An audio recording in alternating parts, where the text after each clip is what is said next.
काम कर रहा था, मैंने इंडिया के अंदर बड़े बड़े ब्रांड्स को ज्वेलरी बना बना के दिए।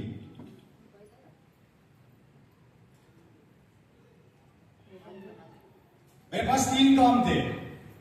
पहला, मेरे फादर जो इस दुनिया में नहीं है वो ऑन ड्यूटी एक्सपायर हुए थे, सरकारी नौकरी है। दूसरा, मैं ऑलरेडी लेवन के बिजनेस में था जो मैं कर रहा था। और तीसरा, आरसीएम। कितने रास्ते थे मेरे पास? सरकारी नौकरी को लात मारा, डायमंड के बिजनेस को मैंने वाइंड अप कर दिया कंप्लीटली। कोई बोलता है तो बना के दे देता हूं, बाकी मैं कुछ करता नहीं, उसमें ज्यादा बंद कर रखा है मैंने। और फुल टाइम आरसीएम करने लगा 12 साल से। या तो मैं पागल हूं या इस कंसेप्ट में ताकत है।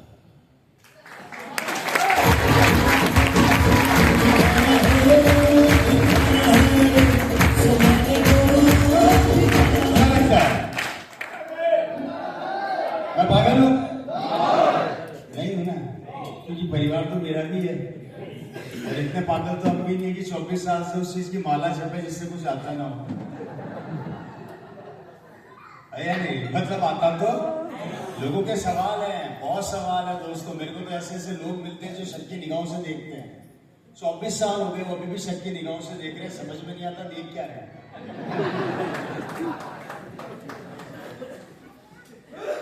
समझ में नहीं आता। लोग अभी भी सवाल करते हैं ये चलेगी नहीं यार। भाई तो चलती कैसे, तू समझा दे यार। मेरे को तो ये समझ में नहीं आ रहा कि तेरे समझ में कब आएगा कि ये समझ ले कि चल रही है।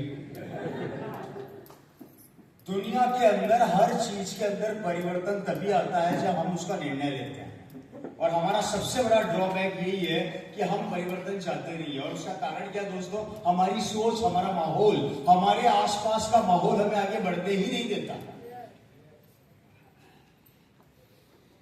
अगर आप अपने पड़ोस में रिश्तेदार को जाकर ये बोलोगे मैं आरसीएम करता हूं, एक दिन कार में आऊंगा, तो पहले पड़ोसी यही बोलेगा है शकल देखिए इन्हें। चुपचाप पापा नौकरी कर रहे हैं, तू भी कर ले। 2 वक्त का पैसा कमा के ला, बच्चे भूखे मर जाएंगे, तेरी शादी नहीं होगी, क्या देंगे? सही कह रहा गलत कह रहा? हमारे लोग हमें आगे नहीं बढ़ने देते दोस्तों। यही कारण है कि हम में से मैक्सिमम आदमी आज अपने सपनों के उस लेवल तक नहीं पहुंच पा रहे जहां पर वो जाना चाहते हैं, क्योंकि वो उस माहौल को छोड़ना नहीं चाहते और नए माहौल को अपनाना नहीं चाहते।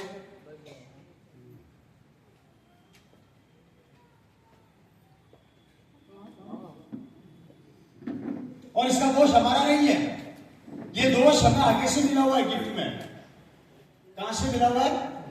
आगे से। आगे से मतलब हमारे दादा परदादा, हमारे पूर्वजों से।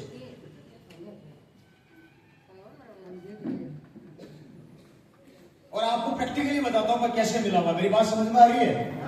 थॉट क्या है, सोच क्या है? हमारे दादा परदादा जिस जमाने में काम किया करते थे, उस समय देश की पॉपुलेशन थी 50 करोड़। अभी ये पॉपुलेशन हो गई 150 करोड़।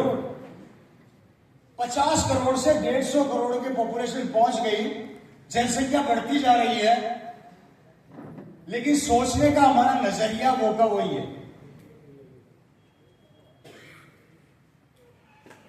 ये नहीं बदल रहा। अब कैसे नहीं बदल रहा? आप अगर नौकरी करते हैं तो आप अपने बेटे को क्या सिखाएंगे? ये अपने बेटे को क्या सिखाएगा? और ये अपने बेटे को क्या सिखाएगा? आप ट्रेडिशनल बिजनेस करते हैं तो ये अपने बेटे को क्या सिखाएगा? ये अपने बेटे को क्या सिखाएगा? और ये अपने बेटे को क्या सिखाएगा? ये सिखाएगा ना। आप खेती बाड़ी करते हैं तो आप वही सिखाएंगे जो आप कर रहे हैं। इट मींस मैं ये कहना चाहता हूं कि जो हमारे दादा परदादा काम करते थे वही काम हमें सिखाया जा रहा है, हमें बताया जा रहा है। मुझे एक चीज सोचकर बताइए, जिस काम को करने से हमारे दादा परदादा ही करोड़पति नहीं बन सके तो हम कैसे बन जाएंगे? और हम नहीं बनेंगे तो हमारे बच्चे कैसे बन जाएंगे?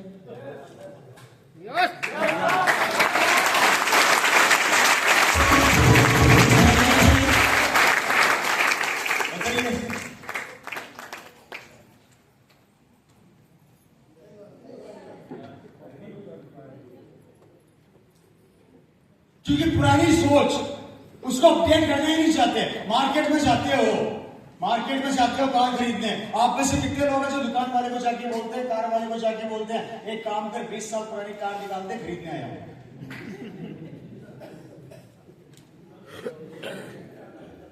कोई खरीदता है?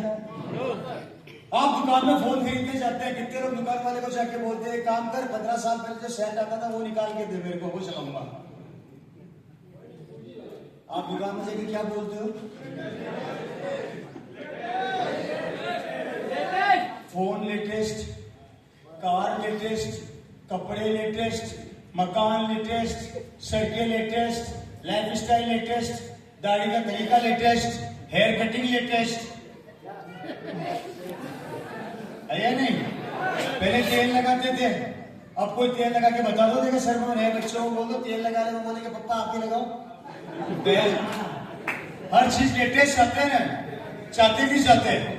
आप जिंदगी के अंदर जो चीजें काम आती है वो तो लेटेस्ट चाहते हैं, लेकिन खुद की जिंदगी में परिवर्तन लाने के लिए जो तरीके हैं वो लेटेस्ट क्यों नहीं चाहते, और अपनी सोच को लेटेस्ट क्यों नहीं करते?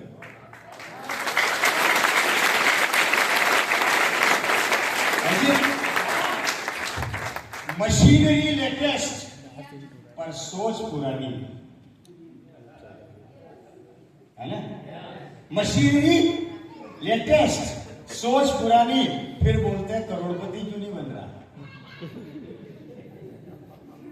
कैसे बनोगे?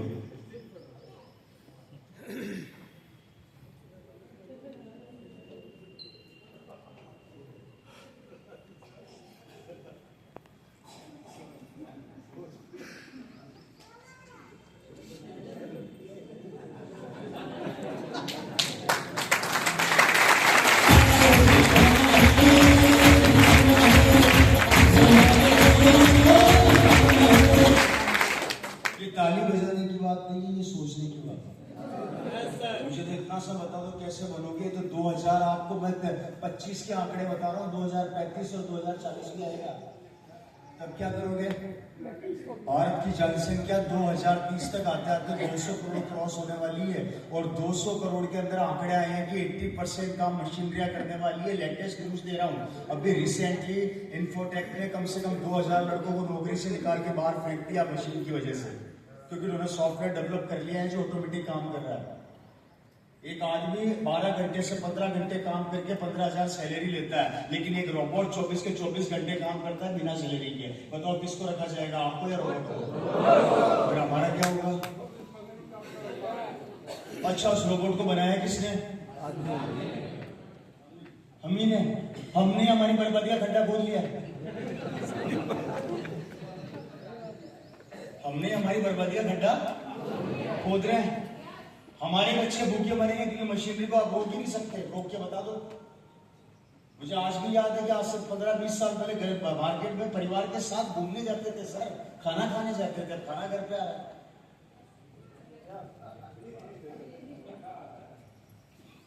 सब्जी खरीदने जाते थे तो खुशी होती थी, जो सब्जी के भाव ताव करते थे तो मजा आता था, बीवी बच्चों का प्यार बढ़ता था। आजकल बच्चा टेम्पो में बैठा रह जाता है, बीवी फोन के साथ निकल जाती है, तो टेम्पो वाला बोलता है बच्चा तो ले जाओ।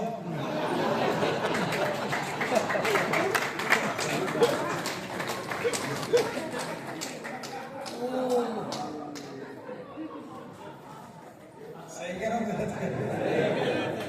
कार में देखो तो फोन, सड़क पर देखो तो फोन। अरे यहां तक कि आजकल तो हमारी सड़कों पे चलने के लिए भी हमें मोबाइल की जरूरत पड़ती है।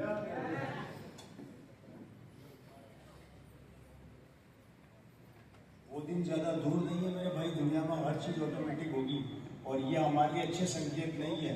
उस समय समझने वाली बात ये आती है कि हमारा फ्यूचर, हमारे बच्चे, हमारी आने वाली जनरेशन क्या करेगी।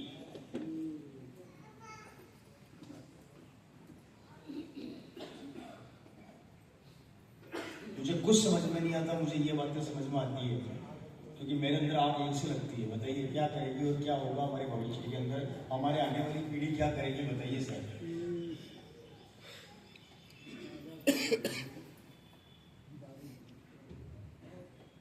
है जी। और आज घर जाके चिंतन करना, अगर आप रियल में अपने परिवार, अपने बच्चों को प्यार करते हो, अपनी फैमिली को प्यार करते हो, तो आज घर जाकर सोचना शांति से बैठकर कि आज आपको 20,000 रुपया कमाने में इतनी मेहनत करनी पड़ रही है, तो आपके बच्चों को कितनी करनी पड़ेगी, उनके बच्चों को कितनी करनी पड़ेगी, तब क्या होगा? अगर मैं आपके बच्चों को थप्पड़ मारूं तो मुझे प्यार करोगे या पीटोगे? हैं? पीटोगे ना? मैंने क्या किया? थप्पड़ी तो मारी है, मुझे पीट दोगे? 2030 के अंदर ये दुनिया आपके बच्चों को डेली थप्पड़े मारेगी, तब क्या करोगे? ये रोबोट हमारे बच्चों का धंधा छीन लेंगे और उनको डेली बेरोजगारी की थप्पड़े पड़ेगी, तब क्या करोगे?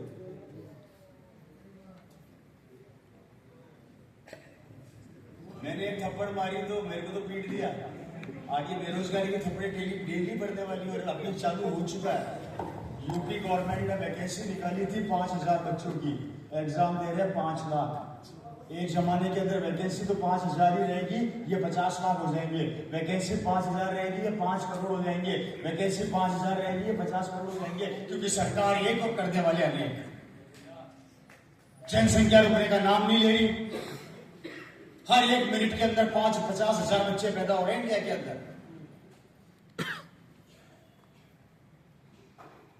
चाइना को घमंड था कि हम नंबर 1 है, हमने घमंड तोड़ दिया।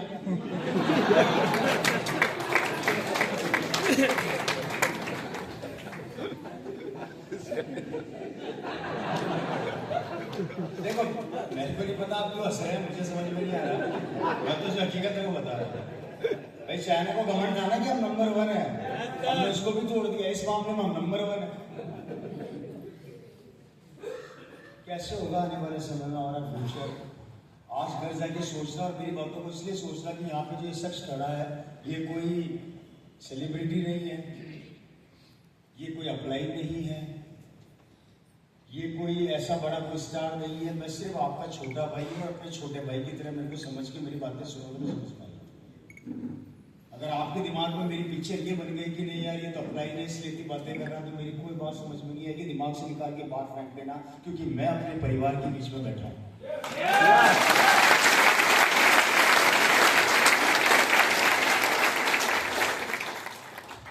और इसी कारण से दोस्तों इस हालात को देखते हुए हुआ जन्म आरसीएम का।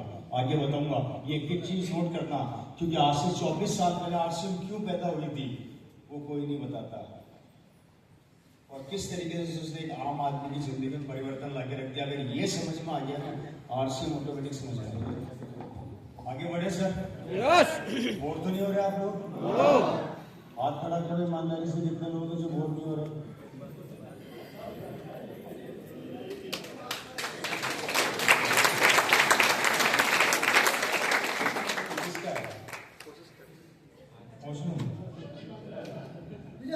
मेरे अकाउंट में लिख देना जिसका भी। आगे बढ़े। और इसी वजह से दुनिया का 2 पार्टीशन हुआ। बहुत इंपॉर्टेंट बात समझा रहा हूँ, दिमाग को कॉन्सेंट्रेट करना यहाँ पे, और मेरी बात को ध्यान से सुनना और समझना।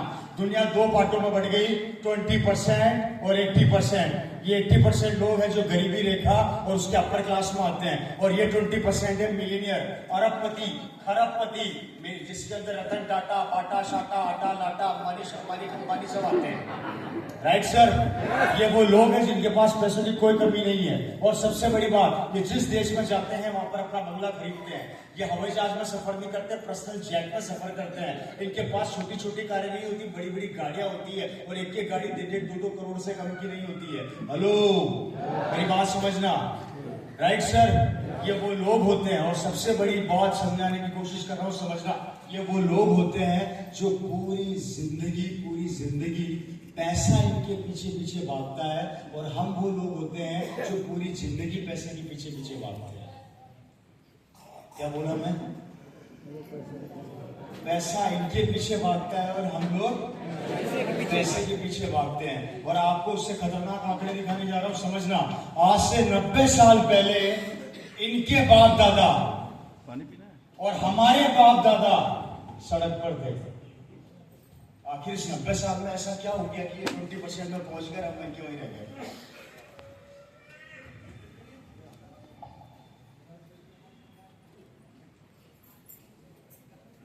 आज से 90 साल पहले जब ये करोड़पति नहीं थे, तो इनके पूर्वज और हमारे पूर्वज दोनों सड़क पर थे, दोनों एक जैसी जिंदगी जीते थे। इन 90 साल के पीरियड में इन लोगों ने ऐसा क्या कर दिया कि ये लोग तो अरबपति खरबपति मिलीनियर हो गए, और हमारे बाप दादा और हम लोग वहीं के वहीं रह गए।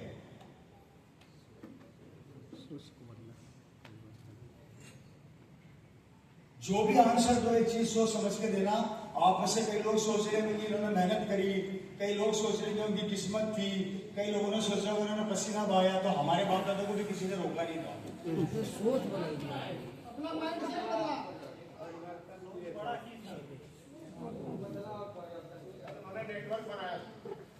हमें किसने रोका? सिस्टम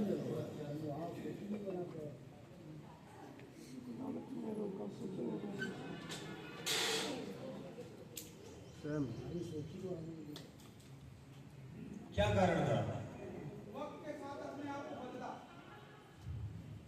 हमारे को जंजीरें पहना दी गई थी कि तू तो बदल ही नहीं सकता।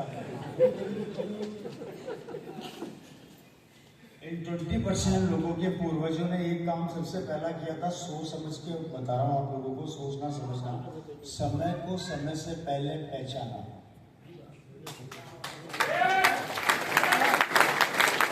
पहला काम मैंने क्या किया? समय को समय से पहले पहचाना, उस हिसाब से प्लानिंग करी। हम लोग समय को बाद में पहचानते हैं, पहले किसी और के समय को चेक करते हैं कि तेरा अच्छा आएगा तो मैं करूंगा। Right sir? इन 20% लोगों ने, बोर तो नहीं हो रहा आप लोग?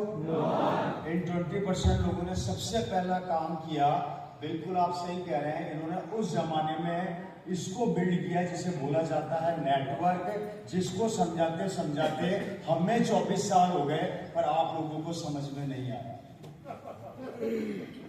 पसीना यहां से चालू हो गया, यहां गिर गया, हमारे सफेद काले हो गए, काले सफेद हो गए, फिर भी समझ में नहीं आ रहा कि नेटवर्क की ताकत क्या होती है, जिससे हम भागते हैं, डरते हैं, घबराते हैं। हम ये बोलते हैं कि आगे जोड़ दें, अब ये मुझे जोड़ देगा और 2 जोड़ के 4 जोड़ने की राय देगा, ऐसी ऐसी धारणा लेके बैठे हैं, और उसी धारणा के ऊपर इन लोगों ने 90 साल पहले काम चालू कर दिया था, जिसका नतीजा आज इनको मिल रहा है। अब कैसे मिल रहा है वो भी समझ लो। बात समझ में आ रही है? yes! अच्छे से आ रही है सबको? yes! आप लोग एक जूता पहनते हैं जिसका नाम है बाटा, राइट सर? कौन सा जूता पहनते हैं? मार्केट में आता है बाटा। 10,000 दुकानें, एग्जाम्पल दे रहा हूं, एक्चुअल फिगर बताऊंगा तो कैलकुलेशन नहीं बैठेगी, आपका कैलकुलेटर और दिमाग दोनों फट जाएगा। इसलिए मैं सिर्फ आपको समझाने के तौर पे कैलकुलेशन दे रहा हूं, समझना।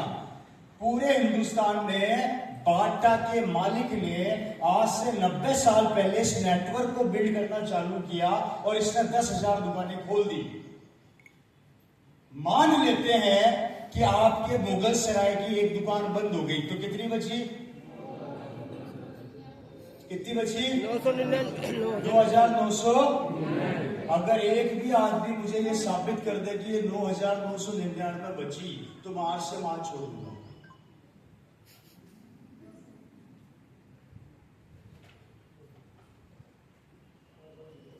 अब मैं समझाऊं? अरे मेरे बुद्धिजीवी लोगों, जिस टाइम पर ये एक दुकान बंद हो रही होगी, उस टाइम पर हिंदुस्तान में 10 और मिल जाएगी। तो ये आंकड़ा कभी नीचे आएगा क्या? समझ रही बात? तो ये आंकड़ा बढ़ेगा ना। और अगर एक दुकान से मात्र 100 रुपए की इनकम जा रही है और आज हिंदुस्तान में करोड़ों की दुकानें हैं, करोड़ों दुकानें हैं, तो मुझे बताओ इसका टर्नओवर कितना है, उसको इनकम कितनी जा रही है पर डे? अब समझने वाली बात यह है, ये दुनिया में रहे चाहे ना रहे, उसके बाद भी ये पैसा इसके पीढ़ियों को, इनके बच्चों को और इनके आने वाली जनरेशन को जाता रहेगा। कारण क्योंकि इसने टीम डेवलप कर ली, और जहां टीम काम करती है उसे हमेशा जीत मिलती है, चाहे सरकार हो और चाहे देश हो। सर, मैं एग्जाम्पल देके समझाता हूं, सीधी सी समझ में आएगी।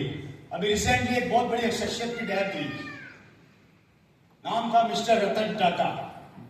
आप सब जानते हैं? जानते हैं सर?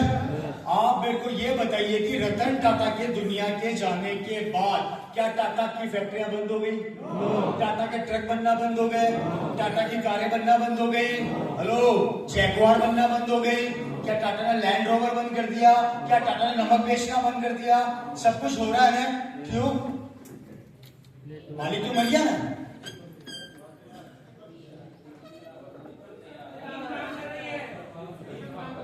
राइट? पिक्चर जरा सी घुमा रहा हूं, अब पिक्चर को जरा सी घुमा रहा हूं। रतन टाटा दुनिया से चला गया, उसे नेटवर्क ने बचा लिया। आपका और हमारा नेटवर्क नहीं, अगर हम दुनिया से चले गए तो हमारे परिवार का क्या होगा?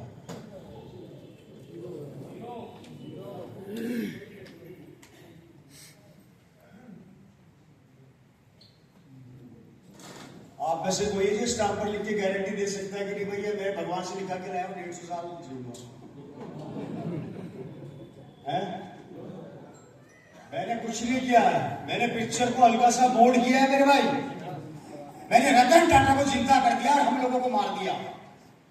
अब मुझे इतना सा समझा तो अब क्या होगा? और मैंने कंडीशन में रतन टाटा को और अपने आप को भी मार दिया, और मेरा भी नेटवर्क नहीं लेकिन उसका नेटवर्क है। मुझे तो इतना समझा तो उसको नेटवर्क ने बचा लिया, हमारे परिवार को कौन बचाएगा?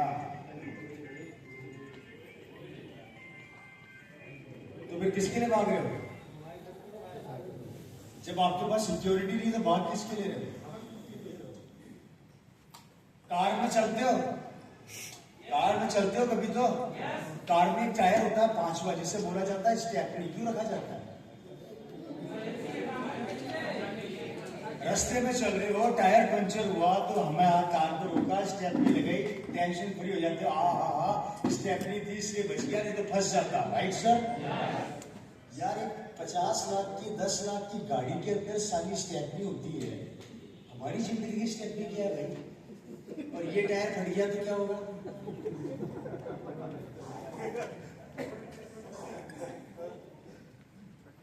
तो बात किसके लिए बताओ ना मुझे।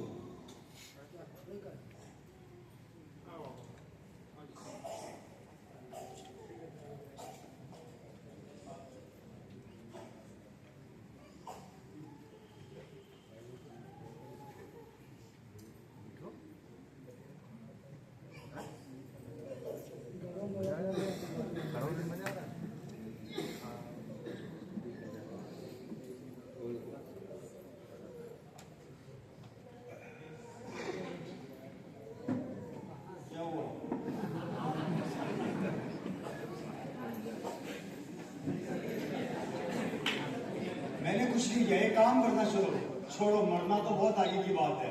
मेरे कहने में एक छोटा सा काम कर दोगे?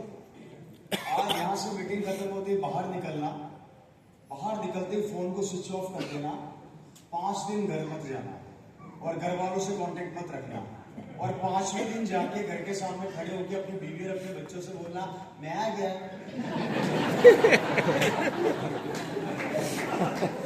क्या होगा?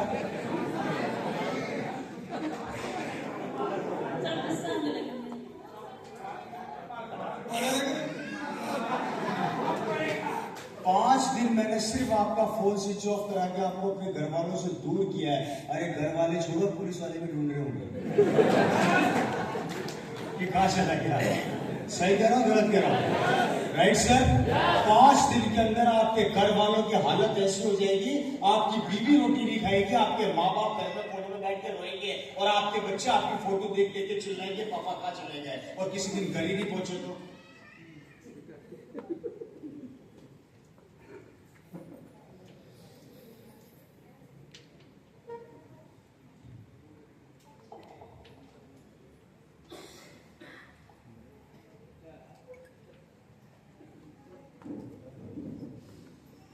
अच्छे खासे यहां से निकले, हंसते हुए जा रहे हो, आप तो सही हो, पर सामने वाला गलत आ गया।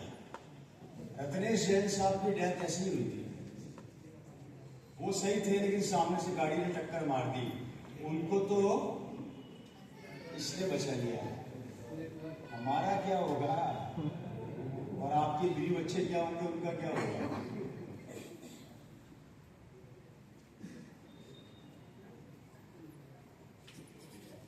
आपको लगता है वो रात को चैन के लिए सुनेंगे? क्या लगता है आपको कि आपका भाई आपके परिवार को पाल लेगा? क्या लगता है कि आपके परिवार को पड़ोसी दुकान वाला पाल लेगा? क्या आपको क्या लगता है कि आपने जो करोड़ों की दुकान खोल रखी है वो संभाल लेगा?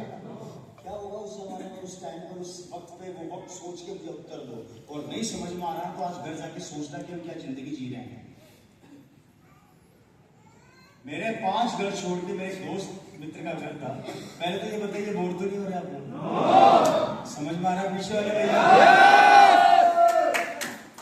5 से 6 घर छोड़ के मेरा एक मित्र रहा करता था। मैं उसकी स्टोरी बताने जा रहा हूँ, आप लोगों के रोंगटे खड़े हो जाएंगे।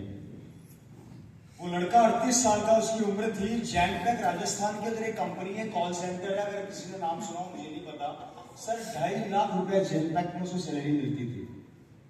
दिल्ली में भी शायद जैनपेक होगा, है ना। जयपुर के अंदर 2.5 लाख सैलरी मिलती थी उस लड़के को। 38 साल की उसकी उम्र थी।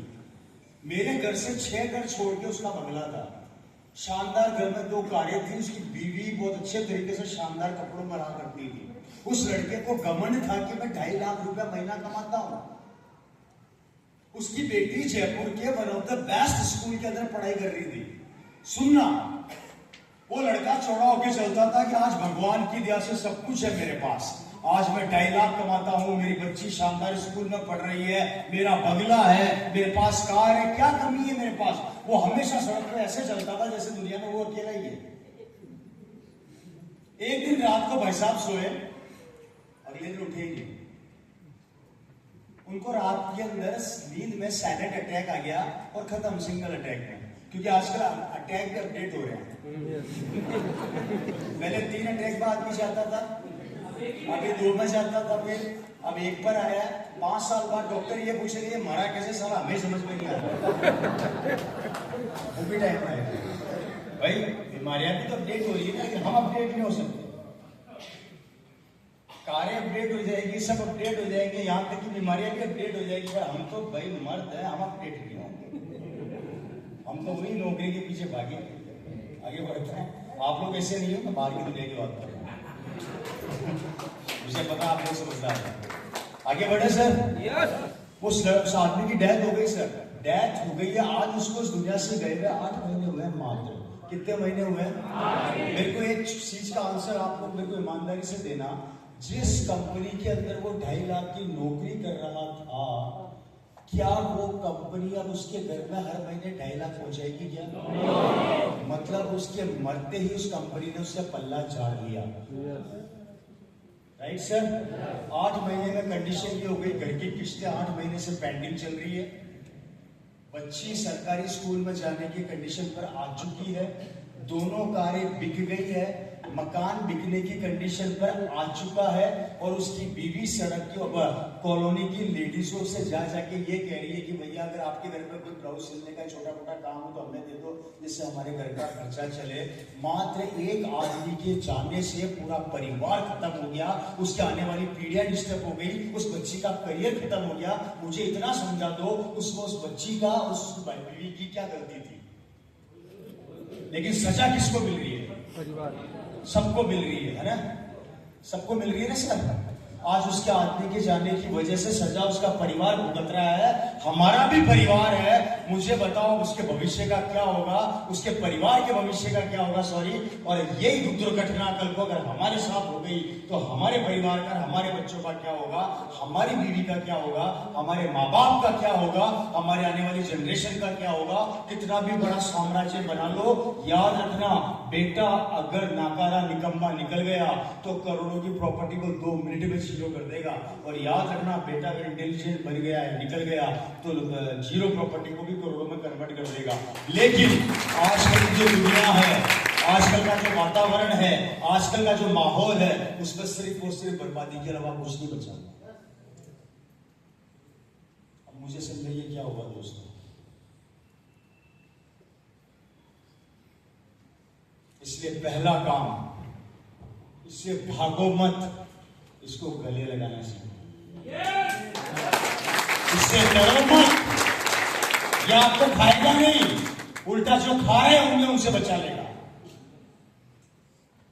यह आपको हिंदुस्तान के हर कोने में किसी भी समस्या में अगर आप आ जाओगे, ये खड़ा रहेगा। दैट्स गोल्डन नेटवर्क, ये ताकत है इसकी। अरे इससे कौन बच सका है यार? हमारा जन्म भी नेटवर्क की वजह से हुआ है, नहीं तो दुनिया में आती थी। मेरे दादाजी के 2 बेटे, इनके फिर 2 बेटे, ये क्या बन रहा है?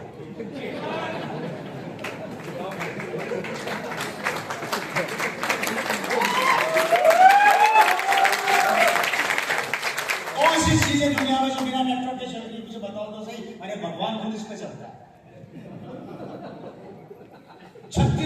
देवी देवता सबके अप्लाई है, ब्रह्मा विष्णु महेश है। और उनकी डाउन में पूरा 36 करोड़ देवी देवता काम कर रहे हैं, पता कर लो। कौन बचा हुआ है इस नेटवर्क से? और इससे बगैर है, कहीं फंसा न ले, कहीं घबरा के डर न जाए, कोई हमें ज्वाइन न करा ले। इसलिए पहली थिंग, पुरानी सोच को निकालो, इसको अपना। क्लियर? बात समझ में आ रही है? कहाँ गया है?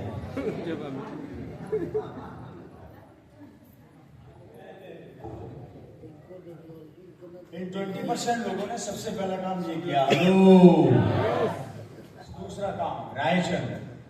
ये 20% लोग जब भी जिंदगी में कोई काम करते हैं, ये कभी किसी से राय नहीं लेते, ये अपने काम को अंजाम दे देते हैं। मैं बहुत बड़ी बात समझाने की कोशिश कर रहा हूँ। आप किसी भी करोड़पति आदमी को उठा के देख लो, अरबपति आदमी को उठा के देख लो, जब भी कोई काम करता है, एक आम पब्लिक से कभी राय नहीं लेता। और हम कोई भी काम चालू नहीं करते, उससे पहले राय पहले लेते हैं, काम बाद में करते हैं। मैं दोनों बातें भी साबित करूंगा। Right sir? पहले मैं बात करता हूँ 20% लोगों की, ये लोग राय नहीं लेते। आप में से कितने लोग जियो की सिम काम में लेते हैं? जियो की सिम काम में लेते हो? लेते हो? लेते हो? सोनी साहब, जियो की सिम आप काम में लेते हैं। एक सवाल का उत्तर दीजिए, मैं आप सबके बिहाफ पे इनसे सवाल कर रहा हूँ। जियो जब लॉन्च हुई थी तो एक दिन पहले अंबानी जी का फोन आया था कि सोनी साहब कल को मैं जियो लॉन्च कर रहा हूँ, तो सिम लेगा कि लेगा? बिल्कुल नहीं। कॉल। अच्छा, मुझे एक बात बताओ, बिल कौन भरता है? बिल मैं करता हूं। पब्लिसिटी कौन करता है? पब्लिसिटी नहीं करता। मैं से मतलब हम। Right sir? जब सिम हमें काम में लेनी थी, बिल भी हमें भरना था, तो हमसे क्यों नहीं पूछा भाई?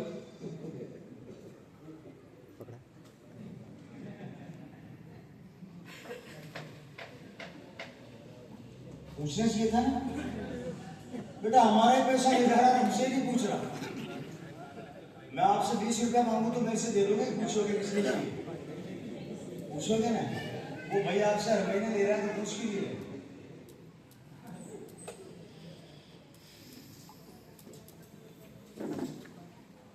कोई भी बड़ा आदमी जो अपना काम चालू करता है, राय नहीं लेता। आप में से कितने लोग को पता है कि शाहरुख खान की अगली पिक्चर कौन सी आने वाली है? अच्छा, वो क्या पिक्चर आपसे पूछ के लॉन्च करता है? अच्छा, मोदी जी हमसे पूछ के खड़े होते हैं कि पीएम बनूंगा, तो आप लोग बोलो तो खड़ा हो, नहीं तो नहीं हो। वो खड़े हो जाते हैं, हम जिता देते हैं। शाहरुख पिक्चर बनाता है, रिलीज करता है, लगाता है, हम देख के सुपरहिट कर देते हैं। ये हर बड़ा आदमी काम को अंजाम दे देता है, कर देता है, और हम उसको सुपर डुपर हिट कर देते हैं। ये हमारी सबसे बड़ी क्वालिटी है। एग्री करते हैं इस बात पे? और इसका नतीजा देखो, उस आदमी ने क्या दिमाग खेला अंबानी जी ने। बोर तो नहीं हो रहे? दिमाग देखो इस आदमी का, इसने बिना राय के अपने आप को कैसे करोड़पति अरबपति तो बना ही लिया। इसने